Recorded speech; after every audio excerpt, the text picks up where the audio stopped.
Bonjour, bienvenue dans notre magazine Demain la Terre. Alors aujourd'hui nous allons parler de nourriture bio. Est-ce que la bio est accessible à tout le monde? Alors nous avons déjà évoqué ce mois-ci dans notre magazine Demain la Terre l'urgence de stopper, sinon de freiner le processus de disparition des terres agricoles pour revenir à une autre agriculture tournée vers l'autonomie alimentaire de la région tout en éliminant la chimie de nos assiettes. Je rappelle ce chiffre quand même assez impressionnant. Un département de terres cultivables disparaît tous les 7 ans en France. Alors nous continuons aujourd'hui dans cette thématique avec, je reçois donc avec une association que je reçois qui s'appelle Les Paniers Marseillais. Et donc j'ai le plaisir d'inviter tout d'abord sa présidente Monique Diano, bonjour. Bonjour. Bonjour. Et aussi Nicolas Brumeau, qui vous êtes permanent donc à cette association. Oui, tout à fait, bonjour. Merci d'avoir accepté l'invitation. Alors peut-être pour nos auditeurs, rappeler les objectifs, le mode de fonctionnement de ce que sont les paniers marseillais, en abréviation, je crois que vous appelez ça les PAMA, c'est ça? Oui, tout à fait. Alors d'abord une petite précision, je suis coprésidente, nous sommes toujours deux coprésidents, un producteur et un consommateur. Donc les paniers marseillais se sont créés fin 2007. Ils ont été créés par des personnes qui appartenaient au mouvement des AMAP, au mouvement régional des AMAP, et qui souhaitaient s'orienter très nettement vers la bio et faire un réseau beaucoup plus petit, un réseau centré sur Marseille. Nous avons quitté le réseau régional et nous avons réfléchi pendant une année et nous sommes arrivés à la création de ce réseau.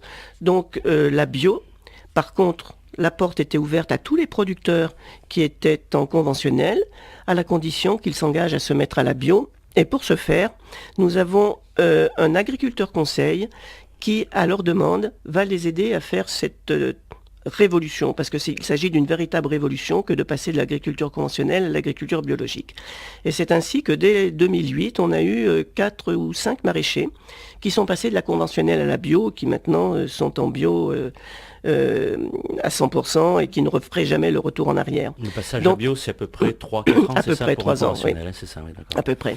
La bio, les adhérents sur Marseille, un agriculteur conseil, l'accompagnement donc des maraîchers, et puis le fait que l'on soit nombreux sur Marseille, ça nous permet de faire des contrats mutualisés pour des produits autres que maraîchage. Toujours de la même façon, parce qu'on fonctionne sur le principe des AMAP, qui est absolument un principe, un concept absolument superbe, cette solidarité entre le producteur et l'adhérent. Donc c'est exactement le même principe de base, avec les différences que je viens de vous énoncer. Et donc, le départ, c'est le panier de maraîchage. Une fois par semaine, l'agriculteur vient apporter sa récolte du moment et les adhérents viennent remplir leur panier. Alors là-dessus, nous avons greffé donc des produits autres que maraîchage et des contrats mutualisés pour des produits que l'on consomme de façon beaucoup plus épisodique, comme par exemple de la viande. Déjà, d'une façon générale, il faut en consommer beaucoup moins, mais consommer de la viande de qualité. Donc, on a des livraisons de viande, bœuf, veau, ainsi de suite, une fois tous les 3 mois. Et pour cela, on fait des contrats mutualisés, c'est-à-dire que dans chaque panier de quartier, 27 actuellement, répartis dans tous les quartiers de Marseille, il y a un référent viande qui prend les commandes des adhérents qui le souhaitent et qui envoie ces commandes au panier marseillais qui, lui, gère, l'association des paniers marseillais gère l'ensemble des paniers de quartier. Et c'est ainsi que l'agriculteur, le producteur, se déplace une fois tous les 3 mois pour une masse importante pour lui. D'accord. Voilà. Donc vous disiez 27 paniers de quartier. Oui. C'est ça. Donc c'est un chiffre qui a bien progressé depuis votre création en 2007 alors. Alors en 2007, nous étions 5 groupes. Donc ex-AMAP, qui sont passés panier marseillais. Et donc nous avons progressé, effectivement. L'idée étant de construire un maximum de paniers de quartier, de façon à ce qu'il y ait beaucoup de gens qui puissent venir à pied remplir leur panier, toujours dans ce souci économie sur le bilan carbone, et voilà, et création donc d'un panier dans un quartier, ce qui permet en plus de recréer du lien social, mais ça, vous le savez, c'est le principe même des AMAP, puisque des gens de même quartier se rencontrent régulièrement une fois par semaine, échangent, se découvrent et papotent pendant à peu D'accord. près 1 heure, et c'est énorme du point de vue lien social. D'accord. Alors vous avez dit qu'effectivement il y avait les AMAP, il y a d'autres structures sur Marseille, épicerie paysanne, Tout bon, à des fait. biocoop qui sont quand même déjà un tout autre concept. Voilà. Alors quelle différence peut-on faire dans le mode de fonctionnement, dans justement les liens sociaux, etc. entre ces différents modes Voilà. Alors, d'alimentation? vous avez, Mhm.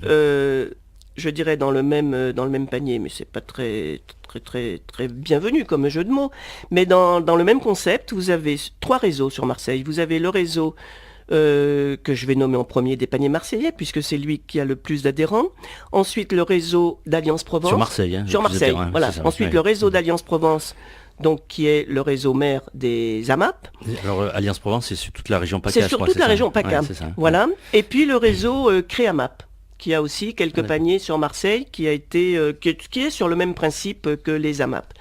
Donc il y a 3 réseaux différents avec le même principe de base directement producteur-consommateur, avec chacun ses spécificités. Et dans tous les cas, le panier, c'est un panier, je dirais, entre guillemets, qui est imposé. C'est-à-dire qu'il y a une composition, hein, c'est ça? Tout Hein? à fait, c'est Ok, la récolte voilà. du jour. La récolte, Alors c'est ce ça. que l'on fait, nous dans notre réseau, c'est qu'on fait un panier d'échange et C'est qu'on ça. peut troquer un radis contre une salade, enfin voilà.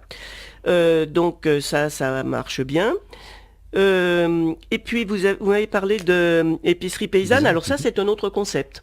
Ça n'est pas du tout directement producteur-consommateur. C'est une épicerie qui va s'approvisionner chez des producteurs locaux, hein, que ce soit en bio ou en conventionnel, et qui revend avec, je crois, une marge plus faible qu'une épicerie classique, les légumes et aussi un peu d'épicerie.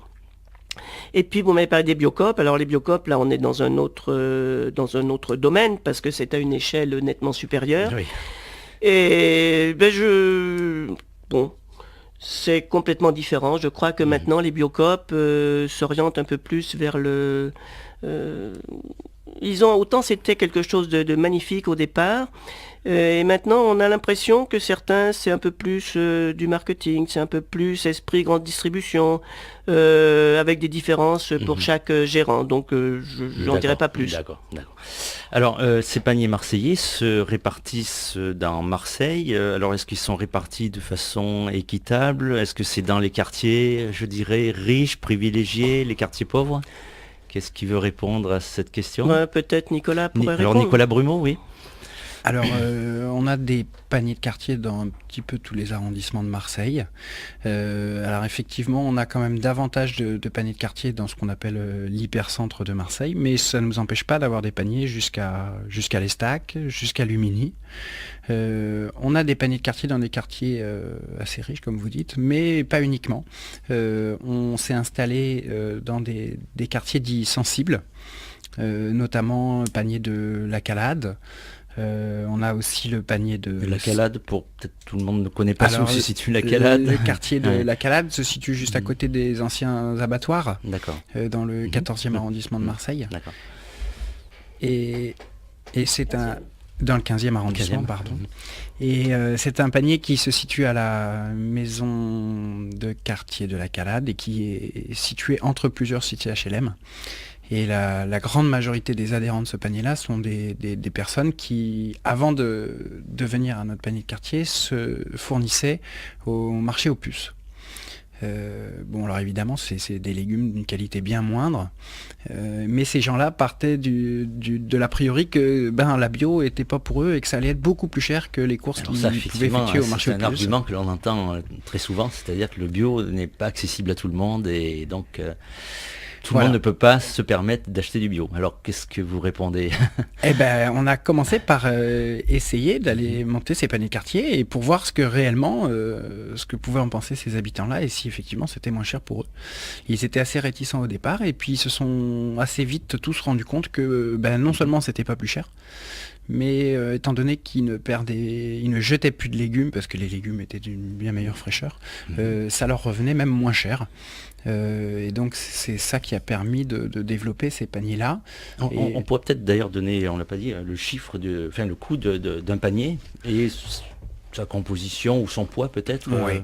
Alors, le coût d'un panier, si vous voulez, on a deux types de paniers. On a des paniers qui sont initialement prévus pour 2 personnes, d'autres prévus pour 4 personnes. Mhm. Et les tarifs peuvent varier d'un maraîcher à l'autre, mais globalement, il faut compter 14 euros par semaine pour un panier pour 2, Mhm. 27 euros pour un panier pour 4 Pour quatre personnes. personnes. Le panier pour 2 étant en moyenne sur l'année d'un poids de 5,6 kg, D'accord. ce qui permet de manger largement pour 2 personnes, si tant est qu'on ne déjeune pas forcément tous les midis à la maison, quoi. D'accord. Et donc, celui de 27 euros, et le double à peu près, une dizaine de kilos. c'est ça, voilà, à peu le près panier pour 2, panier pour 4, c'est nous chez nous on D'accord. dit le demi-panier, donc c'est la moitié, le panier pour 2 c'est la moitié du D'accord. panier pour 4. Donc Et- vous en étiez à l'expérience de la calade. L'expérience de la calade, Ouais. c'est ça, oui. Donc pour vous Mhm. dire que du coup les personnes ont très bien réagi, se sont aperçues qu'elles faisaient des économies et fort de cette expérience-là, on est en train d'essayer de mettre en place d'autres paniers de quartier dans des quartiers HLM, de façon à pouvoir faire profiter de ce système à des personnes avec des revenus moins aisés, quoi. Mhm. D'accord. Si vous voulez, je peux vous parler. Donc il y a un eu peu une des- adhésion assez rapide de la population locale à ce concept-là, enfin ce mode-là d'approvisionnement. Ah oui, tout à fait. Et actuellement, quand même, les gens sont de plus en plus sensibles à consommer des produits bio, Mhm. à arrêter de manger des pesticides, quoi, hein, de s'abîmer la santé. Et puis, notamment, les gens qui ont leurs premiers enfants souhaitent arriver vers une alimentation de meilleure qualité. Bien sûr. J'en profite justement pour souligner que l'INSERM a sorti tout récemment un rapport d'expertise qui montre que effectivement, les pesticides sont toxiques. Hein. D'abord pour les utilisateurs, les professionnels, les paysans qui utilisent ces produits-là, et puis également les riverains qui sont au contact, qui habitent proche des exploitations traitées par des pesticides. Donc là aussi, il y a des problèmes de santé. Pas le temps de les énumérer, mais enfin, l'INSERM vient de confirmer la dangerosité des pesticides. Donc c'est effectivement le fait de proposer des paniers, une nourriture sans pesticides, un intérêt certain pour la santé. Ah oui, pour la santé mais aussi la santé des consommateurs. Évidemment, C'est ça. en première ligne, c'est bien les agriculteurs, Tout à fait. mais pour la santé des Mhm. consommateurs aussi, et puis notamment des jeunes enfants. Et puis, il y a tous les résidus de pesticides qui finissent aussi dans les nappes phréatiques, hein. Donc tout ça, ça a des coûts monstrueux en termes de traitement de l'eau, Mhm. et des conséquences sur la santé aussi, quoi. Dialogue 89.6, 101.9 en FM.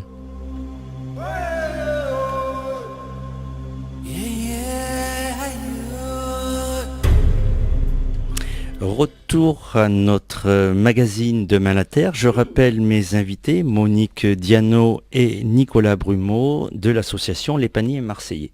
Donc on poursuit avec vous, Nicolas, d'accord? Donc sur l'expérience. Voilà. Alors moi, ce que je voulais ajouter, c'est qu'effectivement, on entend beaucoup dire que la bio est réservée à des populations aisées, et que consommer bio est très cher. Moi, depuis que je suis au panier marseillais, j'entends ça. Et donc, en tant qu'adhérent d'un des paniers de quartier, j'ai pris l'initiative de peser chaque semaine le contenu de mon panier pour savoir réellement ce qu'il en était en voyant le contenu et en comparant à ce qui était possible de comparer. Et donc, moi, je récupère chaque semaine un panier pour 2 personnes qui m'en coûte donc 14 € par semaine. Et j'ai fait les relevés sur une année entière de façon à avoir, si vous voulez, des vraies statistiques, puisque évidemment, les légumes étant de saison, les tarifs changent et le contenu change en fonction des saisons.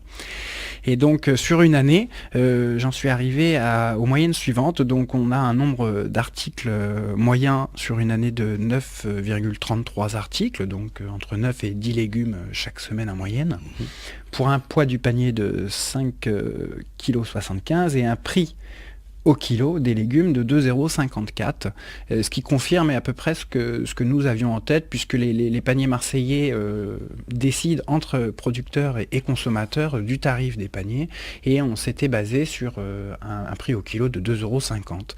Donc tout ça confirme que j'ai bien dans mon panier ce qui était prévu au départ. D'accord. Mais c'était pas le but in fine de l'étude. Le but était bien d'aller comparer avec avec traditionnel, les- le voilà. conventionnel, hein, c'est ça. Alors, ouais. non seulement avec le conventionnel, mais aussi avec les épiceries bio. D'accord. Donc, je ne suis pas allé comparer avec les Biocoop, puisque je me suis rapidement rendu compte que les Biocoop étaient pas forcément ce qu'il y avait de moins cher en termes d'épicerie bio.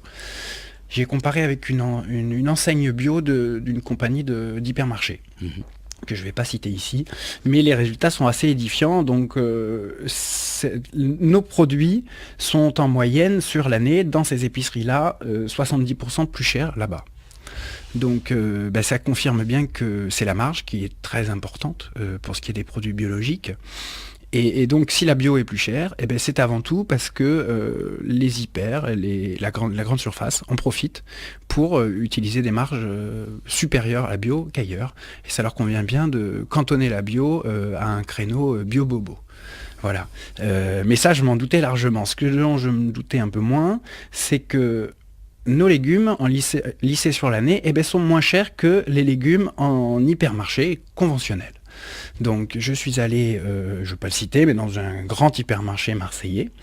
Et sur l'année, nos légumes sont moins chers que de consommer les mêmes légumes en hypermarché. Alors attention, je ne suis pas allé voir les rayons bio de cet hypermarché, mais je parle bien des légumes en conventionnel, agriculture chimique, comme on dit nous, et pas forcément des légumes locaux, ni même français. Des légumes qui peuvent avoir passé une dizaine de jours entre le transport frigorifique et puis le stockage en hypermarché. Des légumes qui peuvent venir d'Espagne, du Maroc ou d'Afrique du Sud. Au final, sur l'année, ça coûte moins cher de manger des produits bio en les achetant directement à son producteur que d'allant acheter des légumes pleins de pesticides à l'hypermarché. Voilà. Et ça, c'est quand même des chiffres qui permettent de tordre le cou à cette idée du bio réservé aux bobos. D'accord. Monique Diano, vous voulez commenter ces chiffres que vous connaissez, bien sûr? Oui, bien sûr, on les connaît et on le sait, et on va peaufiner encore notre étude de façon à en faire état le plus largement possible, parce que ça, les chiffres sont parlants, et démontrer que justement par ce système direct auprès des agriculteurs, on arrive à se nourrir d'une façon très saine et à un prix tout à fait abordable. Alors, moi, je vais rebondir un petit peu sur les prix en disant qu'il y a, je crois, 20 ou 30 ans, chaque ménage passait à peu près 35-40% de ses revenus pour l'alimentation et beaucoup moins pour son loyer. Maintenant, c'est l'inverse. On passe pour l'alimentation autour de 13%. Et 40 à 50% pour son loyer. Donc là, il y a vraiment une distorsion. Et quand on voit le travail que représente l'agriculture paysanne et le peu de revenus qu'en tirent les paysans, c'est quelque chose qui est inacceptable. C'est absolument inacceptable. Et ce qu'il faut savoir, c'est que ce sont les petits paysans, l'agriculture paysanne à visage humain, qui nourrit la population. Ce n'est absolument pas qui nourrit la population d'une façon saine et de qualité. Il faut quand même rappeler que la France, vous avez parlé des pesticides tout à l'heure, la France est le premier pays consommateur de pesticides en Europe. C'est absolument un chiffre, énorme, c'est 80 000 tonnes par an. C'est affolant, c'est tout simplement affolant. Et on se demande à quoi pensent les responsables, qu'on pourrait qualifier d'irresponsables. Parce que ça a des impacts évidemment très forts sur la santé, vous l'avez souligné. Mais ce qu'il faut savoir aussi, ce qu'il faut rappeler, c'est que ce sont les mêmes multinationales qui fabriquent les pesticides, qui fabriquent les semences hybrides, les semences OGM, et qui dépolluent les eaux. Ce sont les mêmes, donc effectivement, et qui fabriquent les médicaments. Donc la boucle est bouclée, et on comprend le pourquoi du comment. Et donc il faut absolument s'élever avec force contre cette mainmise de ces multinationales sur notre nourriture. Et donc, par tous les moyens, et notre réseau y participe, comme d'autres réseaux, soutenir la lutte des paysans, soutenir cette petite agriculture à visage humain. Et c'est pour cela que nous faisons partie, comme d'autres associations, du collectif de défense des terres fertiles. Voilà, alors c'est la question que j'allais vous poser. Oui. Comment arriver à concilier justement cette demande de la part de la population, parce que comme vous le disiez, les populations peut-être maintenant se rendent compte que le bio c'est pas si cher que ça, si on fait attention à comment on se nourrit. Mais d'un autre côté aussi, il faut que l'offre soit là, c'est-à-dire qu'il y ait suffisamment de terres fertiles et qui plus est donc en bio pour pouvoir répondre à cette demande. Alors, comment vous... Absolument. Parce qu'évidemment, on voit des jeunes ou des moins jeunes, on a pas mal de personnes qui, au bout d'un certain temps, ont envie de changer complètement de métier et qui se tournent vers l'agriculture. Parce que moi, je pense que c'est un métier d'avenir, l'agriculture. Pas n'importe quelle agriculture, l'agriculture dont on parle bien évidemment. Et donc, malheureusement, quand ces gens se sont formés, ont fait des stages, sont allés dans les lycées agricoles, eh bien, ils ne trouvent pas de terre. Ou alors, ils trouvent des terres à un prix prohibitif.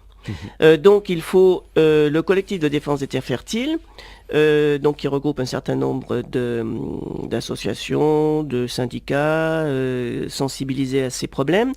C'est donné pour mission d'être présent partout où il y a une menace sur les terres agricoles. Vous avez sans doute entendu parler de la Léo, le contournement d'Avignon. Je crois que le projet est en passe d'être abandonné. Grâce à la mobilisation. Grâce à la mobilisation. Alors officiellement, c'est parce que l'argent n'est pas au rendez-vous. Peu importe. L'essentiel, c'est que le projet soit abandonné. Il y a, quand on voit le projet de développement du port de Marseille, avec les infrastructures routières, avec la bétonisation due aux plateformes logistiques, d'ici quelques années, mais très peu, 4-5 ans, on n'aura plus un mètre carré où cultiver dans les Bouches-du-Rhône. Or, les Bouches-du-Rhône, c'est le premier réservoir d'agriculture dans la région. Donc, il faut vraiment que les gens prennent conscience de ça, participent aux manifestations. Alors sur Marseille, la municipalité a été sensible à ce problème et elle a gelé une 60aine d'hectares réservés aux terres agricoles dans les arrondissements. C'est une bonne nouvelle. C'est une excellente nouvelle. Dans les 13e et 14e arrondissements. On a été habitué à moins bon jusqu'à présent. Voilà. Donc maintenant, il faut savoir quel sera le montage financier. On a déjà des candidats. Plusieurs candidats pour venir s'installer. C'est évident que pour une ville comme Marseille, ce dont on a besoin, c'est le maraîchage, c'est l'arboriculture, donc légumes et fruits. Il faut se souvenir que Marseille, il y a 60 ans, 50 ans, il y a eu une ceinture maraîchère qui a permis d'ailleurs à Marseille de survivre à la famine durant la guerre. Oui, Marseille était en autosuffisance alimentaire. Il y avait, je crois, 2800, je n'ai pas trop la mémoire des chiffres, mais je crois que 2800 maraîchers. Urbi et Orbi, et que Marseille exportait. Et les grands marchés du cours Julien, c'était Marseille en autosuffisance alimentaire. Maintenant, il reste moins de 10 maraîchers sur Marseille. Donc c'est terrible, c'est terrible. Et donc, si on peut réinstaller des paysans à l'intérieur de Marseille, ça sera une excellente chose. Et puis préserver des espaces verts. Actuellement, il y a le collectif de Bel Air qui s'est créé également.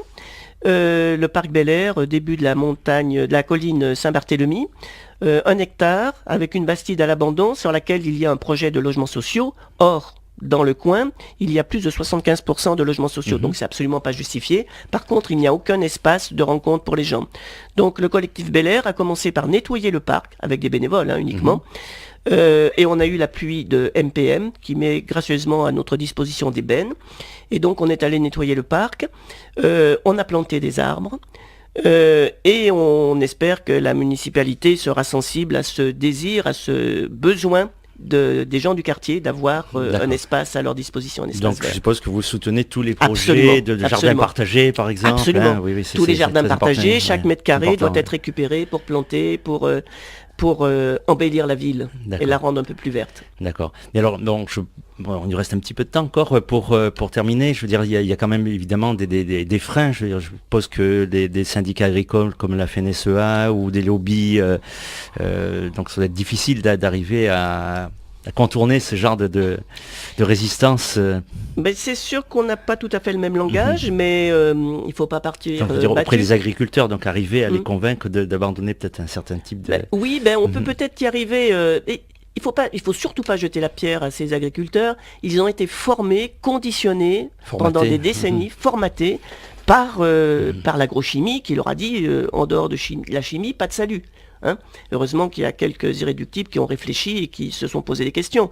Mais ça gagne de plus en plus parce que quand on voit les impacts sur la santé justement de tous ces produits chimiques, les agriculteurs sont en première ligne, on l'a déjà dit. Donc la prévalence de certains cancers, de certaines maladies neurodégénératives, Tout à fait, Parkinson donc, en particulier. Ouais. Parkinson, Alzheimer, et puis l'impact sur les enfants, sur la stérilité, on en parle moins parce que c'est bien tabou. Il y a une étude qui est sortie sur des enfants de viticulteurs dans le Languedoc-Roussillon où on a constaté une atrophie du système génital chez les petits garçons d'agriculteurs parce qu'ils étaient exposés aussi aux pesticides. Bien sûr. Donc ça n'est pas innocent, donc il faut réfléchir à tout ça.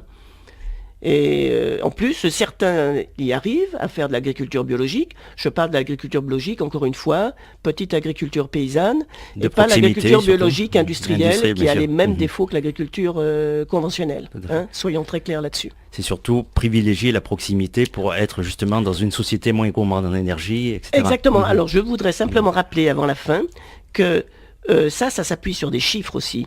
Et rappeler les travaux d'Olivier de Schutter, rapporteur de la FAO pour la faim dans le monde auprès de l'ONU, qu'on peut pas, bien sûr. l'ONU, on peut pas qualifier ça comme une organisation gauchiste, hein, bien sûr.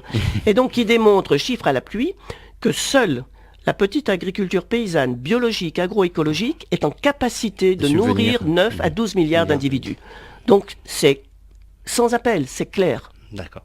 Alors pour terminer, peut-être ça serait intéressant pour les auditeurs que vous donniez quelques adresses de le site, hein, Nicolas Brumont. Voilà, alors vous pouvez nous trouver sur internet, alors vous tapez lespaniermarseillais.org et vous nous trouverez facilement, et puis vous n'hésitez pas aussi à nous appeler par téléphone Oui. au 04 91 53 14 70. Voilà, on attendra vos appels. Très bien. Eh bien, merci beaucoup. Merci Nicolas Brumont, merci Monique Diano. Donc, merci de votre expérience sur les paniers marseillais. Merci à Denis à la technique. Et je vous souhaite un bon lundi, bonne semaine. Et lundi prochain, pour notre magazine Demain la Terre, ce sera du rediffusion parce que c'est les vacances. Bonnes vacances à tous. Au revoir.